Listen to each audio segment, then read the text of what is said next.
Now, this one doesn't come to me as a surprise. Now, I don't know if you guys are aware, but universities at this point, I view them as a waste of time and money. Now, that depends on the major, of course. Let's say, for example, you want to be a lawyer, then university is probably the route you want to take, and then go to law school, etc. Same goes for being a doctor, right? You might want to go to university for that and then go to medical school. But universities offer so many useless majors at this point that some of you might wonder, why am I going there? Now, in my case, I do believe that if you want to be an effective teacher, you got to be able to take specialized training.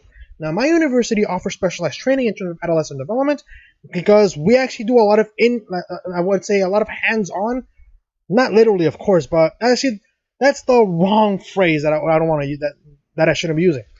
My university takes a lot of actual field work in terms of going to actual schools, learning from actual teachers in regards to how we're going to be using and how we're going to implement our teaching methods, right? So it's not just sitting in a classroom taking notes and it's all theory. No, we actually apply those same things when we go to school. So at least that's what I appreciate about the credential program is that they actually have us do a more, you know, they actually have us on the field learning the stuff as well. So I appreciate that. But when it comes to other fields like being a musician, right? You want to be a music major. You want to be a musician, you want a professional musician. I'm sorry, man, but coming from a former music major, you're wasting your money, man. Because think about it. How many of the people that you know, the musicians like I don't know Cardi B or let's say Nicki Minaj, I doubt they went to a university and got a musical degree.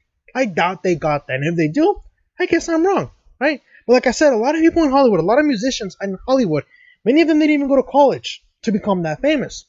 And I gotta wonder, man, why am I learning music from a guy that is teaching at a university, then take advice from, let's say, I don't know, Cardi B? I don't like Cardi B, but if she's gonna give me tips and advice on how to get around the music industry in Hollywood, hey, I might take her advice. I don't like her, but if it's gonna help me, by all means, give me the advice, Cardi B.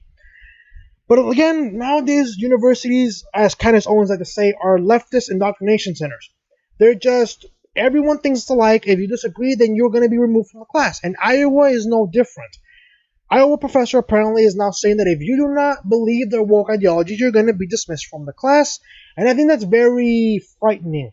Because many of these universities, like I said, they only care about your money.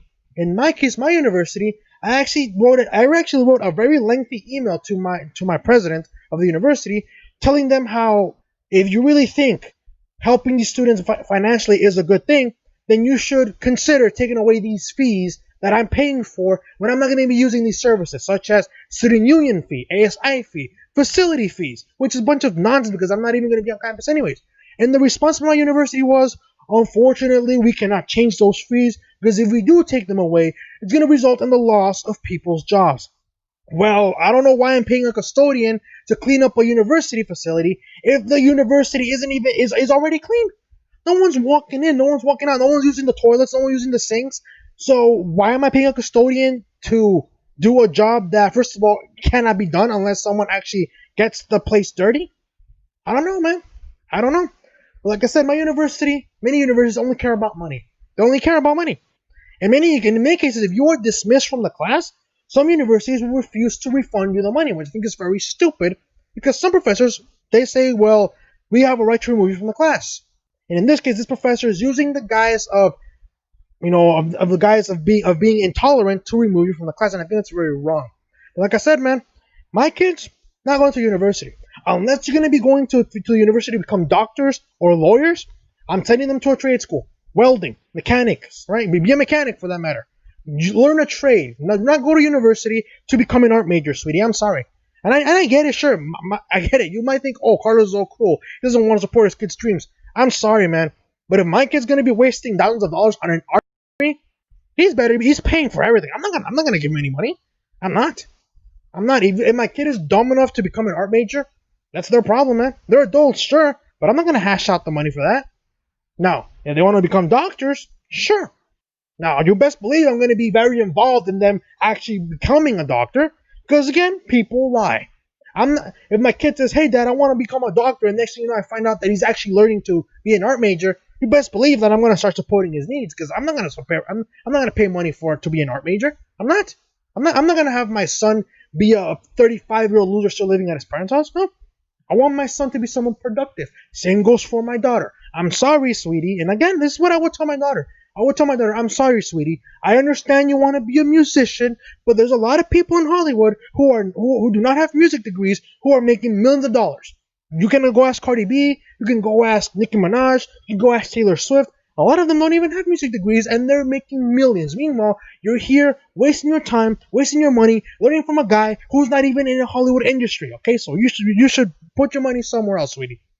But again, enough of my rant. If you guys like my video, so hit my like button, subscribe if you're new, share this video, and let's get into this.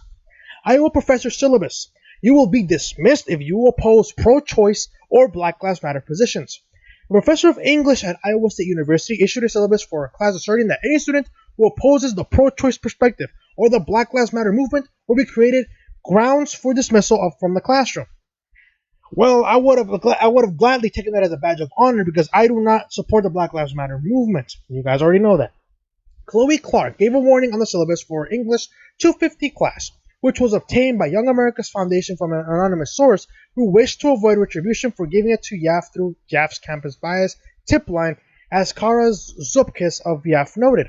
It read, Giant warning. Any instance of othering that you participate in intentionally, racism, sexism, ableism, homophobia, sorophobia, I don't know what the hell sorophobia is, transphobia, classism, mocking of mental health issues, body shaming, etc. in class are grounds for dismissal from the classroom. The same goes for any papers/projects. You cannot choose any topic that takes at its base that one side doesn't deserve the same basic human rights as you do. For example, no arguments against gay marriage, abortion, Black Lives Matter, etc. I take this seriously. And I would like to request my money back. Thank you very much, but the universe is not going to give it to me, but I do not care. The syllabus also stated, a central concept in this course is that arguments are all around us in every medium, in every genre, and in everything we do. An argument can be in any text, written, spoken, oral. I think you meant oral or visual. That expresses a point of view. Kind of funny. It's supposed to be an argumentative English course, but you can't argue on anything. You can only argue in the view that she supports. I think that's called censorship. But again, you can't argue against her, and I think if anything, playing devil's advocate is the best way to sharpen your argumentative skills. One of the things I always like when it came to argumentative class, for example, argumentative speech, right, argumentative English courses, is that I usually like to take the devil's advocate because then I'm more challenged. The challenge is greater because I'm forced to do research on a topic that I do not know, and the best part is I get to debate.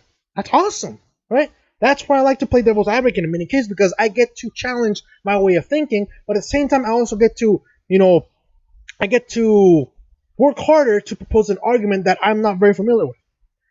Anyways, keep going. As this class goes alongside WGS 201, it will view the concept of rhetoric and arguments through the gaze of monster theory. Throughout history, monsters have served as the ultimate depictions of the other. Othering has long been one of the most effective to isolate and control groups of people. This class will hopefully give you the tools to understand othering in day-to-day life, as well as combat in its own communication. Syllabus continued with a note for those who might be triggered by the violent or disturbing imagery. Subject matter, writing. If at any point you would like a trigger warning before viewings, readings that may contain this imagery, please let me know and I'm happy to provide them. In other words, she's saying if you cannot handle material that you do not like, then you need to be provided with materials that could potentially keep you from crying. For example, if you want a pacifier because you're gonna cry, I'll give you a pacifier. If you want a little bonnet, I'll give you a bonnet. If you want a little a little rattle, I'll give you a rattle too. It's a joke but hopefully you guys get the joke. In a column titled "Wishes Gone Wrong: A Woman's Place in Fairy Tales," Clark examined various fairy tales, including The Fisherman's Wife, The Two-Headed Weaver, and The Monkey's Paw. Concluded, these types of tales can be found all over the world. I easily found examples of a man gets a wish, woman makes him wish for something foolish, man loses his chance at wishes, no one is happy. Tales from a huge variety of cultures. The biggest variations seem to be who the grantor of wishes is and what types of wishes are made. The most common connection is a nagging woman who seeks too much. In the end, the moral of the story doesn't seem to just be careful what you wish for. Instead, for women, it seems to be you don't deserve to wish for anything. That's not really the case. Now, one of the stories that I like, I think it's called, is it The Fisherman and His Wife? I think that's the one they're referring to, where the fisherman captures, I think, a flounder or a fish. I think some stories say it's a flounder, where he saves the flounder because the flounder says, I'm a prince, and if you save me, I will grant you any wish that you want, any wishes that you desire. And then the fisherman, he's content with what he has. But his wife, being that both of them are very poor, she wants a nice house. Then she says she wants to be a noble woman. Then she wants to be a king or a queen in that matter. Then she wants to be emperor. Then she wants to be pope. And then she wants to be God, right? Eventually, when the fisherman says that his wife wants to be God, the fish says, no, I took away everything you have wished for. Now you live and now you go back to where you live, which a very, very, which was their poor standard of living. But basically the moral of the story was, in my opinion, how I viewed it was, be content with what you have. At least that's how I view it. Because some people, for them, it's never enough. Now, granted, in my case, even though I want to have a lot, I will remain in some degree. I will remain humble. For example, in my case, if you were to ask me, what would I do if I won the lottery? You want to know what would be my response? Other people would say, oh, I would buy a Lamborghini. I would buy a mansion. I would buy expensive clothing. In my case, I would buy a house. I'd pay it in full. I'd pay off my loans, especially my car. And after that, whatever's left over, put it in a savings account, potentially for my kids' law school, medical school, or trade school, whichever one they want to do. That's how I would spend that money, right? But other people are not going to do that. But this professor, it's an argumentation course, right? It's an argumentation course, but they're limiting what you can argue about. Like I said, man, universities, some of the degrees are just pointless. If you're going to a university to learn art, I'm sorry, man, you're wasting your money. I know it sounds cool, but it's wasting your money. And I get it. Some of you guys might say, you mean to tell me, Carlos, that you would not support your child's dream of becoming an artist? Yes, because you do not need a degree to be an artist. You don't. Besides, I could literally get a canvas, put one black line through the middle, and say that's art. Art is subjective, after all. And some people will literally pay thousands for that line going down the canvas. You'd be surprised. Like, really, I've gone to art galleries before, and some people are literally gazing at a painting that's literally just a bunch of random colors, and think to myself, what the hell am I looking at right now? Why are people thinking it's art, right? But again, that's just me. Call me cruel, call me mean, but I'm not going to have my kid waste their money on being a musician. And that's coming from a guy who was a music major, okay? But again, that's just me. Let me know what you guys think about this. Do you think this professor is in the wrong? Do you think it's very ironic how this professor is teaching an argumentative English course, and yet they're limiting what they can argue about? What do you think of the story of the fisherman's wife? Like I said, I think it might be that story. There's different names for these stories. Like I said, the story does involve a fisherman and his wife, who is very, we would say, very greedy, to say the least. But again, I could be wrong. But actually, let me check. I think I have some time. I do not want to. What is it? I do not want to prolong the video more than it needs to be. But I think that's the story that I told you about, the fisherman's wife. Let's see.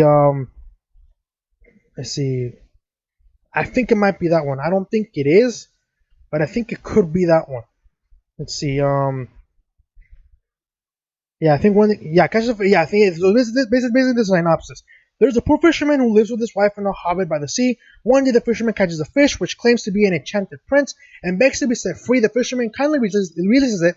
When his wife hears the story, he says he ought to have had the fish grant him a wish. She insists that he go back and ask the founder to grant her a wish for a nice house. Then eventually the story ends with eventually the wife wishes to command the sun, moon, and heavens, and she sends her husband to the founder, which with the wish, I want to become equal to God. Yeah, it's the same story. Like I said, it's one of my favorite stories. I actually like that story because again, I read it as a kid. That's as a kid. But again, I didn't know the title of the story because again, stories change differently. But yeah, I like that story of the fisherman's wife because it shows you that you need to be content with what you have. Sure, you might not have the fanciest house, but at least you have a house. You might not have the best clothes, but at least you have clothes. Other people will not have the benefit of that. But again, let me know what you guys think about this. Do you think this professor's in the wrong? Do you think universities are left indoctrination centers? If your kid was going to a university, would you support their choice depending on the major, or would you encourage them to go to a trade school?